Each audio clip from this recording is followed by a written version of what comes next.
We got to do some remembrances, perhaps, of people who aren't with us anymore. And George Michael. Well, I was going to say, I have almost... yeah. In a lot of ways. Yeah. I was going to open it up because I have almost nothing to say about Matthew Perry not being a Friends guy. But if anybody else does... Not to be cheesy, I saw he was on Bill Maher a few months ago. Uh-oh. Yeah. There's -1 points against him. Well, no, but just, hearing him talk, he went through some shit. Yeah. Oh, yeah. Whether he was even out of the other side of it is like kind of a... Seems like no. Really, who knows? Yeah. He seemed like... Seems like... But he the details I read. If there's something like worth remembering, it's like that dude, like he said, he's like, all I wanted to do when I was a kid was be a famous actor, and then I found out that wasn't good enough. And it's like, that's a... woof. Yeah. Well, validation addiction, which turned into real addiction. Vicodin. Yeah. Vicodin. Lots of Vicodin. He seemed pretty tortured for... Yeah. The entirety of the time I've at least had social media, because interviews keep popping up where he's like, never give up on yourself. And it's like, which is sad. I mean, it's fucked up the way he died, and also he left, pretty much the last thing I remember seeing a headline was just him leaving this earth going, and also... fuck Keanu Reeves. Just on the way Wait, out. how could you say fuck Keanu Reeves? Keanu Reeves is like literally the guy who is so nice. We've never met him. None of us have ever met him. Here's the thing. Keanu, I've heard... met John Wick, though. I have heard so many stories. I've heard so many stories about what a kind person Keanu Reeves was, that if somebody walked up to me and was like, I met Keanu Reeves and he was a fucking asshole, my first thought would be, what did you do Right, what did to you say to him? offend Mr. Reeves? Yeah. Because that man is a fucking saint. I jumped into shopping cart while he was getting groceries, and I was like, "Hey, do Neo," and he was like, "Get the fuck out of my face!" Like, what an asshole. Exactly. Like, there's no world that I truly believe that Keanu Reeves was an asshole for no reason. Yeah. Well, his quote, I believe, because he wrote a book, and at some point in the book, he was just like, Keanu Reeves represents like the masses recognizing a guy who's not a good actor or something like that. And you're like, shut up, Chandler from Friends. See, you did have something to say about Matthew Perry. Definitely. It's sad he died without having a chance to rectify his anti-Keanu position. Is all I'm saying. I don't they know. probably He was on met. his body weight in pills, man. I wouldn't hold that against They him. probably met and he had a bad experience. Speaking of body weight and makes Keanu sense. Reeves, I did have a friend claim, he swore to God, that he saw Keanu Reeves like going into a hotel room with like just a biker size, like leather clad chick one time. He was like, I swear he's into that stuff. That's why you never see him with a woman, because he's really into big, huge, leathery biker chicks. Hey man, that's cool. And here's the thing. He's had the red pill. He knows. The friend who told me this is not necessarily the most trustworthy person in the world, but because of how fun that story is, I've said that like it's gospel for years because it's more fun. That's one of those you gotta tell. Yeah. He's like, oh, Keanu Reeves, he's just a big leathery biker chicks. See, does that make him just fun? Does that make him a jerk for hiding it though? I don't know. All right, maybe a little bit. Nah. No, I could understand Matthew Perry and Keanu butting heads in the 90s. That's true, Keanu because just Matthew did Perry Johnny just Mnemonic. wore his... He thought he was hot. I mean, Matthew Perry was killing it on the Friends first season with the monkey. Head to head, yeah. It's gonna like two Rams in maiden season. I mean, what celebrity could you assume is nice, realistically? You know what I mean? Like, even if you meet them for a second, they're either going to like do their best, like, don't make this person think that I'm not nice, or they're going to be honest and be like, fuck off and get out of my face. I can answer that question. Tom Hanks. Yeah. Absolutely Tom Hanks. He does seem very nice. Because there was that story in the news a few years ago where like Tom Hanks was posing with a kid who was drunk and passed out at a table. Hilarious. And there's two different stories for what happened there. The first one was that Tom Hanks had found this passed out kid and took the pictures because it would be funny for him to wake up to. Yeah. The other story was that they asked him to do it and he did. Both of those are Tom Hanks being the coolest fucking guy in the world. Like both options are he was a cool guy. Yeah. As far as how you could tell if they're nice or not, it's a question of when did they get famous and like at what age. I think that's crucial because Tom Hanks didn't really get huge until he was a full adult, as opposed Like to we'd all be super nice. Fuck yeah, I am super nice. Join the Discord. I'm talking to everybody. I don't know, man.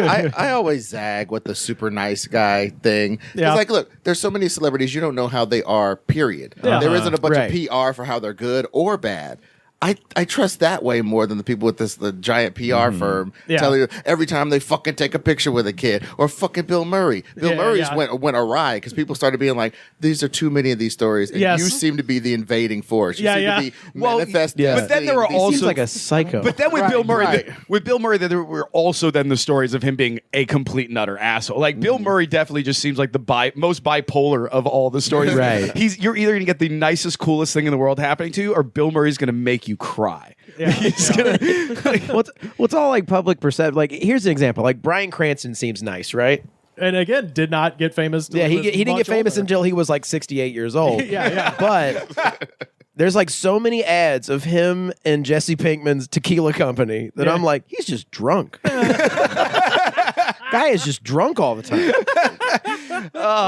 Wouldn't want to be there on that hangover. Well, I'll tell you that. no, because they have a mezcal company, and you can't drink Right. that much of that shit to get drunk. Because it's good, but it also tastes like gasoline. Like Right. it's good in the way drinking good gasoline is good. Like, He's had like one The thimble 90 full, and he's like, "This will be perfect." Yeah, it's number 93. It's the high. yeah, octane. it's Right. definitely. yeah. 93. It's the corn ethanol, you know. I don't fuck with that 87 shit. I'm 93 or up. Yeah, that'll kill you. Well, yeah, no, we've got Matthew Perry, and that is sad, but that's not who I. That's You not, fucking lied. You didn't say it any faker, and it's so sad. I'm not a Friends guy. I've always just been a hardcore. He was a Seinfeld human guy. being. I know.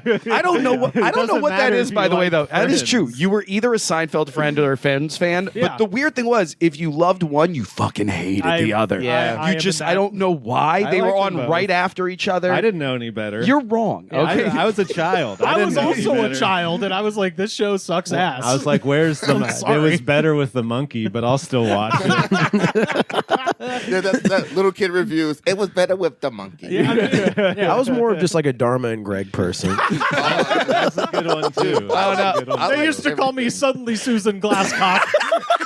when I was a child actor, I was on an episode of Caroline in the City. Whoa, and no then, shit. And then I tried to watch a season of it, and I was like, no, I'm good. What did they have you doing on there? There was an episode where the guy, the friend, the Greg? male friend, he had gotten a dog, but he couldn't. He gave the dog away, and then for some reason he had to get the dog back. So he was going to get the dog that he had given away, and come to find out that the family he had given the dog to had a deaf child who loved the dog, and I was the deaf child that he comes over, he's like, I need the dog, and then the dad signs to me that I have to give the dog back, and then I just look sad and hand the leash over. It was a really sad scene. Anyways. This show's a I comedy for I anyone decided to who's try and watch season after never that. seen it. I think it went right over my. I was like 7. Well, what was the plot twist of did they let you keep the dog? Yeah, he ends up being like, oh, I guess I can't get the dog back. Yeah, he feels guilty about it. Okay. That's amazing. And then Caroline draws a little cartoon of it, like your Yeah, my sad face doing draws that. your Yeah. deafness somehow. Wait, which one was Caroline in the City? Caroline would say she was a No, cartoonist. who was it though? Who was It was Oh. fucking Marty McFly's mom. Oh, Yeah. Leah Thompson. Leah Thompson. Yes. What was the one that Kathy Griffin was on? News Radio, which was one of the greatest She had her own show sitcoms though, too. ever. Oh, I love News Radio. I don't know. News Radio was great, and then Phil Hartman died, and then John Lovitz really, really, really tried hard. Yeah. He did his damnedest to fill those shoes. It was better with but the just monkey. nobody, nobody was going to fill Phil Hartman's shoes in that show. Matthew Perry is dead, but this guy is also not with us anymore, and I definitely wanted to shout him out. That, of course, is the late Isaac great Hayes. Richard Roundtree. I Passed know, away. man. Yeah, man. Shaft passed away at the age of 81, and what a cool fucking guy.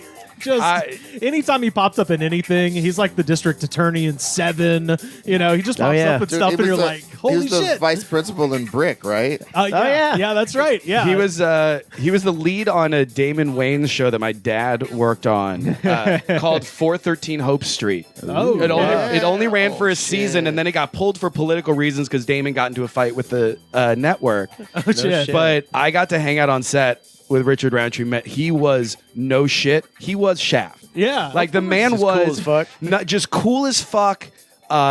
So educated, really smart fucking dude. He was the one who gave me all of the education on blaxploitation films and their importance of like.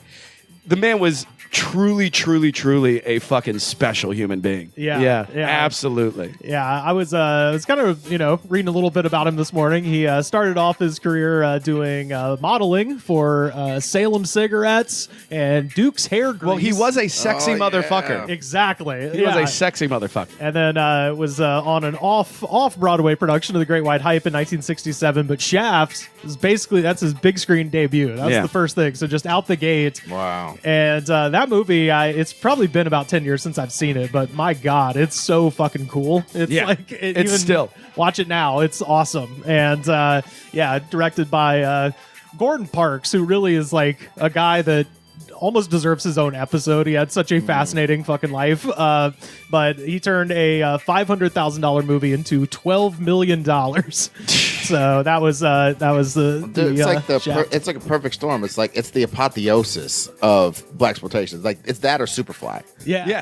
Like that's it. It's like those are the peaks where it's just like this is your Arnold Schwarzenegger Stallone of this shit. Yeah, Absolutely. Yeah, and of course he played Shaft again in the 2 Samuel L. Jackson reboots. Were as there well. like 4 or 5 Shaft films? There was, there was. Yeah, there's what is it? God damn it, Shaft in Africa. Shaft in Africa, Shaft yeah. Big Score and Shaft in Africa. Yeah, exactly. And they tried to make a TV series as well, but it's very short lived. Yeah. Well, in TV, the black TV detective that's the best is Hawk from Spencer for Hire. Oh, played shit. by Avery Brooks. That dude murders it, dude. Oh man, Captain Dude, Cisco. But Not anyway, to but be yeah. confused with Ernest Goes to Africa,